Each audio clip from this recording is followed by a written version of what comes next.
ala cɛla la ko morikɛ t'a dilan morikɛ kɔni bɛ fɛɛrɛ dɔ tigɛ mais morikɛ t'a dilan morikɛ min yɛrɛ n'i taar'o fɛ yen o yɛrɛ b'a dɔn ani ala ni kira cɛ ale t'a dilan ala de b'a dilan donc ni morikɛ b'a dɔn k'ale t'a dilan e yɛrɛ min bɛ taa e b'a dɔn morikɛ t'a dilan jɔnni b'a dilan Allahu subhanahu wa ta'ala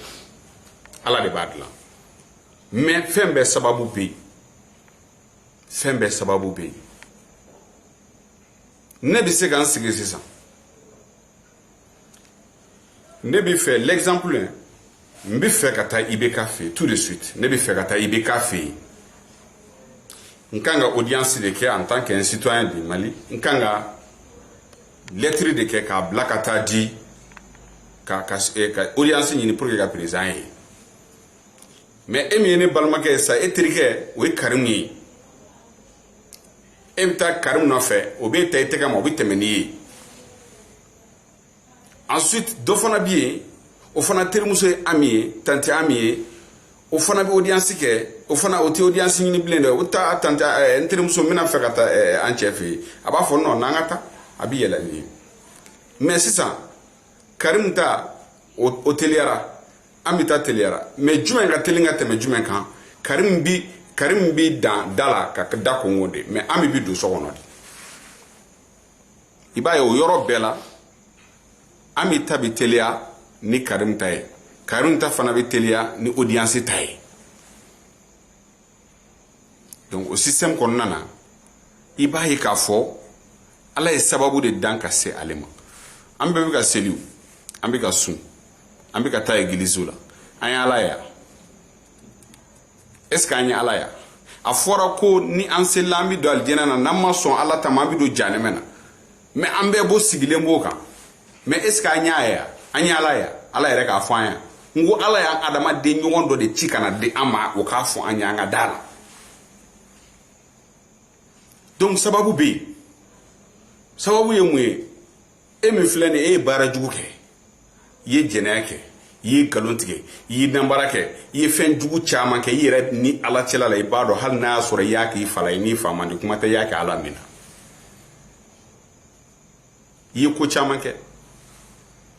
i yɛrɛ b'a dɔn tigitigi k'a fɔ hali n'i y'a kɛ i yɛrɛ fa la a bɛ digi i fa la mais i y'o kɛ ala la e kɔni tɛna o k'i ni ala ka di mais dɔ bɛ yen o ye fɛn bɛɛ to yen ala kama et puis ala ye sababu d'a ma sababu mun b'a permettre ka fɛn dɔ kɛ ala ye sababu kɛ mɔgɔ ye kira sallallahu alaihi wasallam don min kafiru b'a siri o y'a sɔrɔ kira don mais kafiru sera k'a siri fo k'a bana k'a da mais a ka sɔrɔ message direct de bɛ bɔ ani ala cɛla la donc karamɔgɔ tɛ ala ye karamɔgɔ tɛ se ka foyi dilan ala de b'a dilan ala de b'a dilan sababu dɔw de bɛ karamɔgɔ bolo a b'u fara ɲɔgɔn kan ala ko n dungundo tɔgɔ dɔw bɛ yen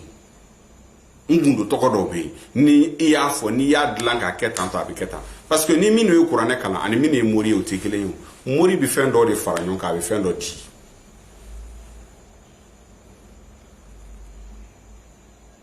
donc ne bɛ se ka yɔrɔ min fɔ vie diagnostic ni nafolo baara ne de y'a kanu k'a fɔ kɔfɛ mɔgɔw ye u k'a kɛ bon n bɛ min dɔn k'o jɛlen kɔni fɔ aw ye vie diagnostic nafolo baara a preuve bɛ n bolo Mali cadre dɔ bɛ yan Mali cadre ba dɔ bɛ yan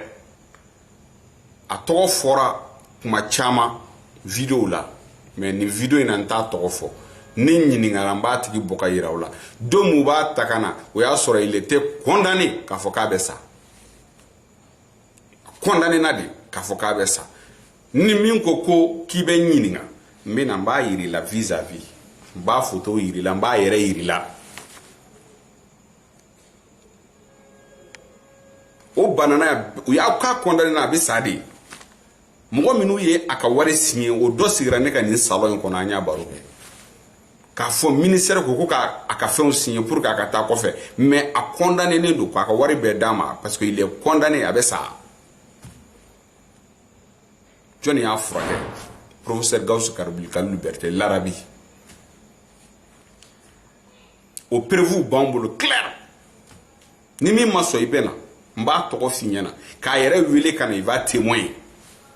parce que akoko ala na ale bana fa kofe l'Arabie de ale ka ala flana parce que l'Arabie de ale sauver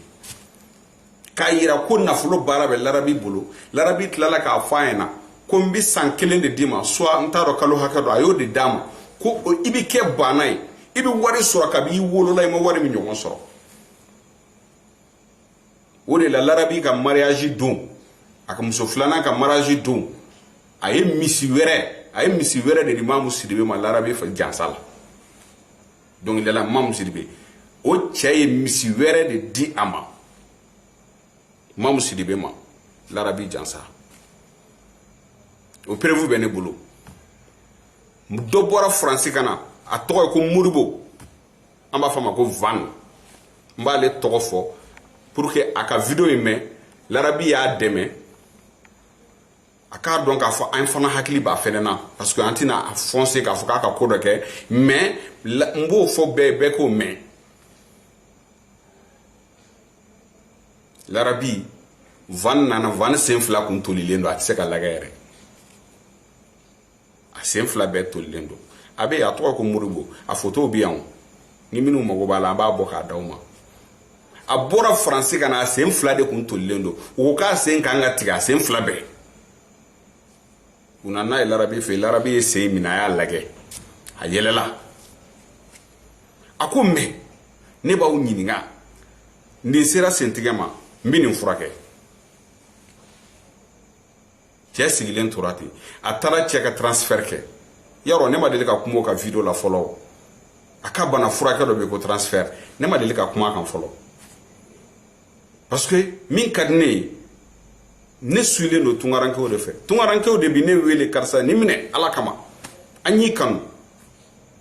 kabe ala ne dan ne don ba fla de fo ngone bi sa uno fe Ousmane Serif Marane Haidara l'Arabie ne ka kuma benambo ni funyana mbi sa uno fe tieka mais ni ko nana minte ben ne reba funyana karsa idi kan ni min ka te ben de o de bi wallahi o de bi ne don ba oche ne ni kadi ami baraka nyogon fe mais wallahi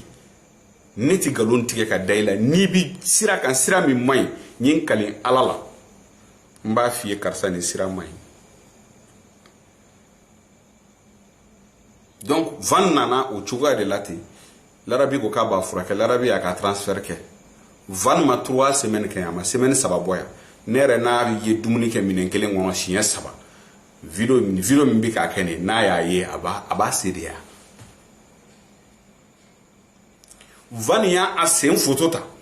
ka ti Francis docteur so min kanga kunga ko ka sen ka tike aya sen photo ta 2 semaines après ka chuma ko galondo ko fa ka yere filmer ka ta kunlo la face ou ka filmer le suno kunte dala van bita France do me ay krepu de doa sena krepu ka doa sena ka ni jo l'Arabie mako bon flekata mais abina do ma se asen to lende kuna tseka laga yere nyana a photo bi api on a des preuves là-bas ne oui ne preuve chamayi bi ay min ka bana furake no atla ka fuko be ke wartige o kera wartige mun salo to lawo ça c'est clair ou bien donc ne bise ka mi fodron tungarankew na ya ujaw ka danena ne bi mi fo abi ne ala de chi na yi min je kana danena ne mi fo abi ne ala de chi ne ma fo femere de ne bi min bonda na soro bi kalo ne tiga ala kana toni na fiu ala ka yirana ou de la nyanyini tungaranke ga vijano sikke parce que vijano sikki manake sa ikanga ta sira mi fa bo fi o kono ibina soro dobe bara do labi o tika barai hal ni wari soro la wari bi tiati na fa dobi eno bana do bala bi ka furake me bana soro la source mi a chamanta don takera cha bana yo ka cha bana furake la ambo kalama voilà donc ne bi se ga mi fo oyoyi donc maintenant on la nyani ni tungaranke o fe ngwa e vijono sikke wa biduru c'est pour que tanga singana kala parce que duka appel ka gele u ka appel ka gɛlɛn donc u ka appel ka gɛlɛn maintenant kuma bɛɛ u ka furaw sɔrɔli fana o fana y'a damana problème ye donc mun de kan ka kɛ sisan o ye ka u ka fɛn bɛɛ labɛn u ka bɛɛ dafalen sɔrɔ ka sɔrɔ problème t'a la o de la an y'a kɛ 50 ye c'est pour que u kana taa ni ka segin kɛ u kana mɔgɔ bila ka sɛbɛnni kɛ n'i taara sɛbɛnnikɛla fɛ n bɛ fɛ i ka nin sɛbɛn ye prix min ka d'a b'o de f'i ye o tɛ tiɲɛ ye mais ni prix dɔ fixera k'a fɔ e k'o sara i ta bɛɛ bɛ kɛ ka d'i ma o bɛ kɛ ka d'i ma mais k'a fɔ larabi de baara kɛ n ye larabi de bɛ komi ala ni larabi ye min kɛ o de ti wuli ne t'o fɔ ye dɛ ala yɛrɛ m'an bɛɛ mago ɲɛ ne t'o fɔ ne dalen don a la ne ye prévu ye a la ne bɛ kuma n'o prévu de ye ni ala cɛla la n kumakan de y'o ye fɔlɔ n kumakan y'o ye bi ni n ye kuma fɛn o fɛn fɔ larabi kan n ye n kale ala la a prévu bɛ n bolo o de la tungarankew n y'a f'u ɲɛna a ye taa c'est à dire aw ka vie diagnostic kɛ aw ka nafolo baara kɛ nafolo baara an y'o prévu ye ne yɛrɛ bɛ se ka n bolongɔnden compter n'i nana n b'a bɛɛ yir'i la kelen kelen ni larabi de ye baara kɛ nin ye yarɔ larabi ye baara kɛ mɔgɔ caman ye faama caman k'u bɛɛ ka dɔw yɛrɛ ka don f'u ɲɛna nin don tɛ tɛmɛ i ma sigi nin place la o kɛra o ne yɛrɛ b'o faama dɔw dɔn yan kuma de man ɲi parce que n'i bɛ mɔgɔw ɲɛma n'i tora ka mɔgɔ ka kuma fɔ u b'a fɔ karisa bɛ bɔ ni an ka gundola ko ye k'a fɔ ne t'o fɔ sinon ni ne ko n bɛ kuma a man ɲi dɛ ni n ko n bɛ kuma larabi ye nin kɛ nin ye a ye nin kɛ nin ye a ye nin kɛ nin ye mɔgɔw dabali b'i ban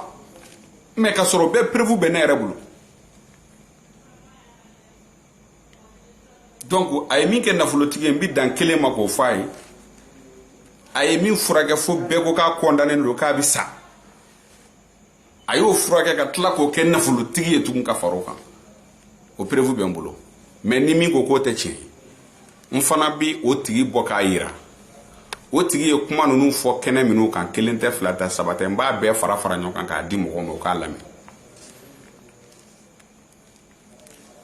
donc o la a ka nafolo baara n dalen don a la n y'a prévu ye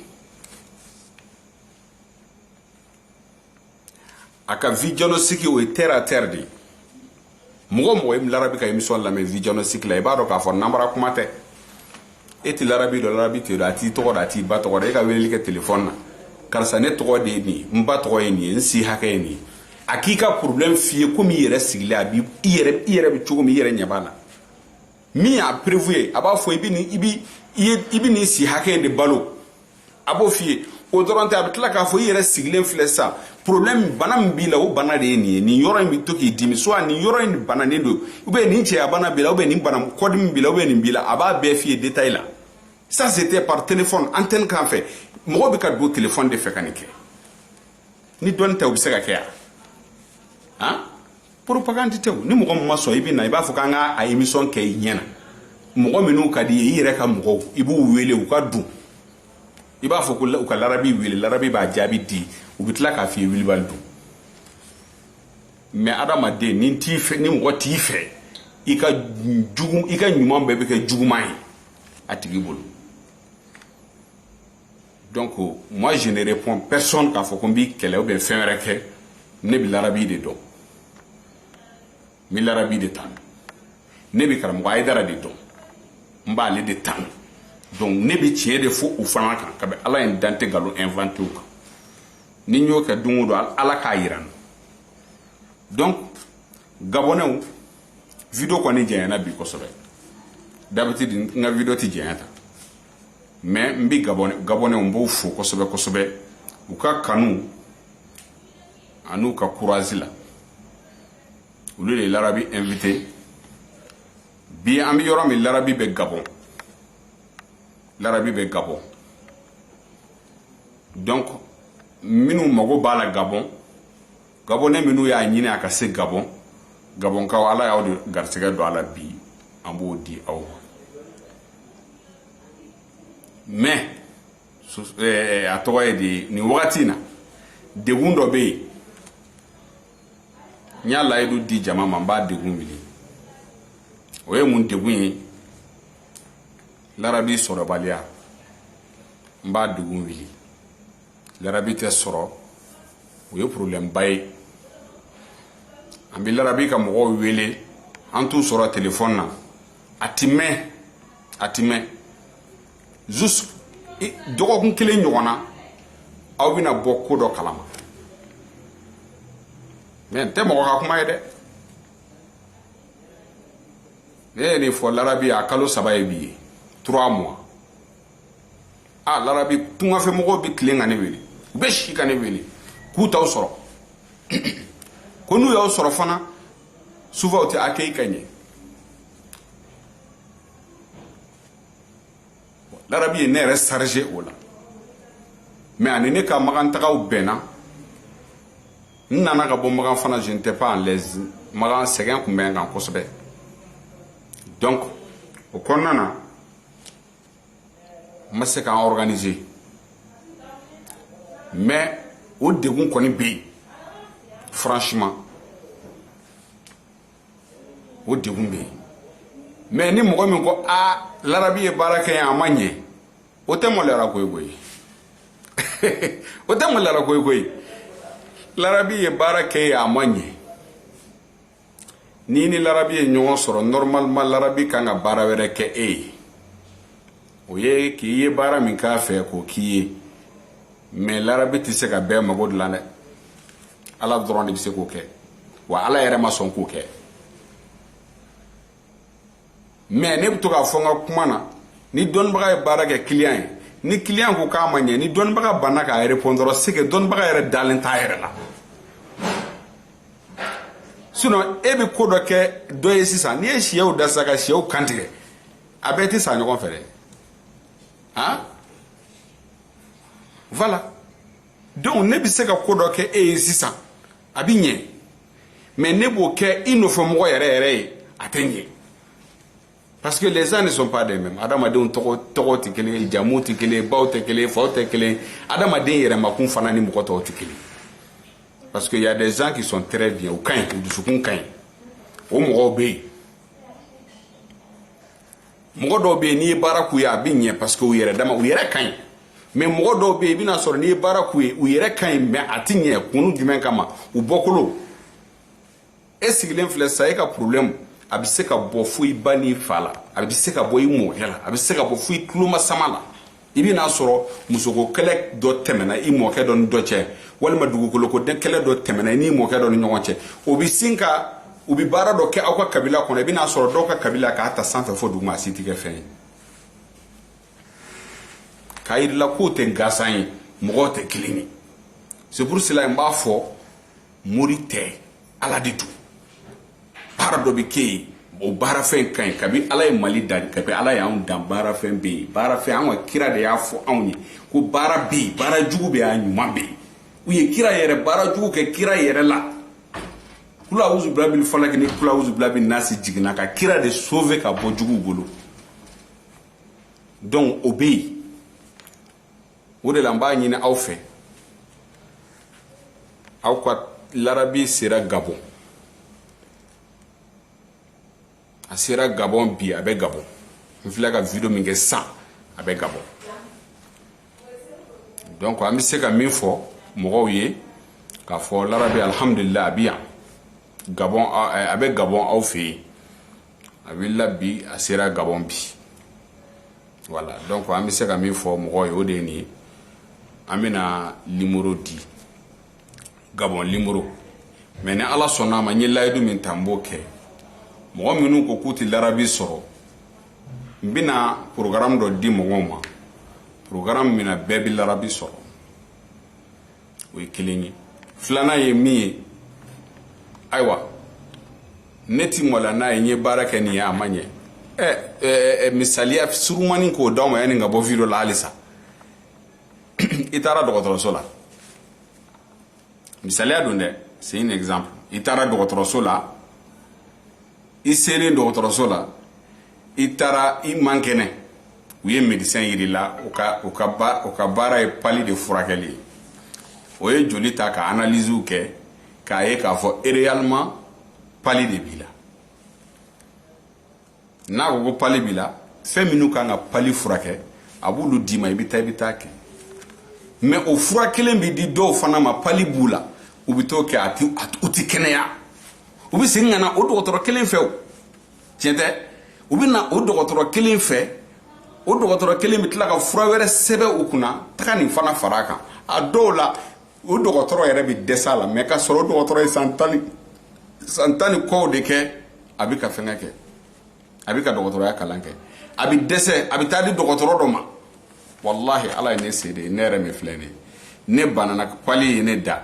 fura nasuga bɛɛ kɛra ne na pali yɛrɛ man sɛgɛn dɛ n dɛsɛra ka dumuni kɛ dɔgɔtɔrɔ ye fura min sɛbɛn ko a ka ca 6 ye n dɛsɛra ka dumuni kɛ dɔgɔtɔrɔkɛ dɔ filɛ nin n tɛna a tɔgɔ fɔ video la a filɛ nin Bangoni na Bangoni ekɔliso kɛrɛfɛ u ye fura caman de sɛbɛn kunna pour que appétit ka dayɛlɛ n ka se ka dumuni kɛ ni ne kun ye dumuni yɛrɛ kasa mɛn dumuni kasa ni ne kun y'a mɛn ne kun tɛ se ka ne tɛ se k'a supporter kuma tɛ a dunni kɔni ma mais n taara dɔgɔtɔrɔkɛ in fɛ yen kuma min c'est un vieux a ye n ka fura ye a ko e pourtant i ka nin fura ninnu bɛɛ ka ɲi dɛ ko mais n bɛna fura kelen fara kan i bɛ t'o kɛ n ko d'accord n k'a ka sɛbɛn a ko k'a tɛ sɛbɛn koyi a ko na i ka madame wele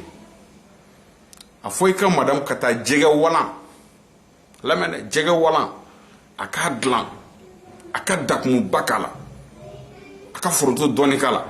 i k'a naji min a ma k'i ka jɛgɛ dun dɛ a naji min ne y'o naji min ka tila ka jɛgɛ dun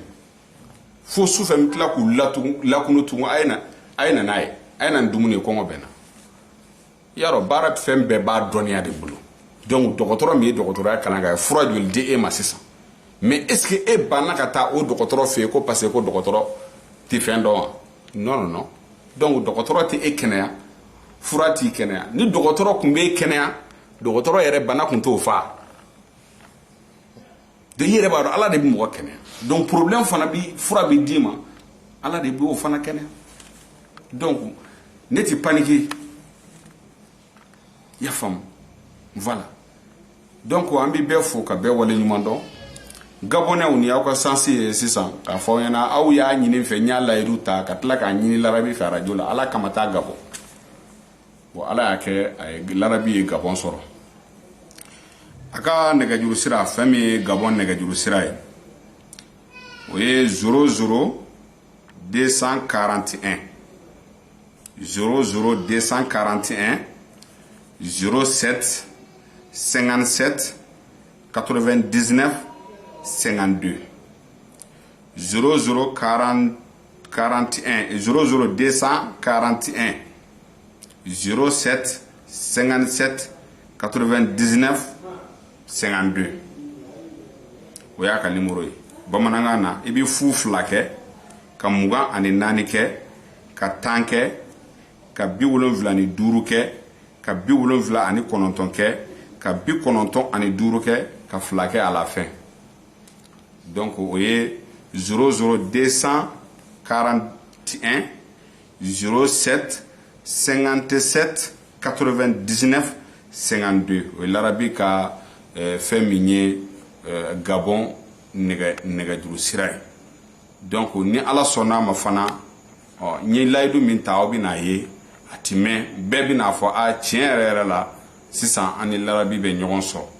parce que mɔgɔ caman bɛ se ka larabi ɲini u t'a ye o bɛ digi u la n yɛrɛ b'o kalama weleli min bɛ dan kan n b'o dɔn mais ni larabi min ka baara n'a y'i ka baara kɛ n'a ma ɲɛ segin ka taa fɛ yen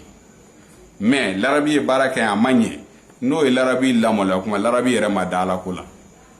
voilà donc an bɛ ala fo k'ala barikada aw denkɛ a n'aw balimakɛ de don Seydina Ali Boubacar Haidara ne bɛ bɛɛ fo n bɛ bɛɛ wale ɲuman dɔn n tɔgɔ ye Ali de pourquoi n ye n tɔgɔ bɔ Ali la Ali jalan na ka kɛ Ali Boubacar Haidara ye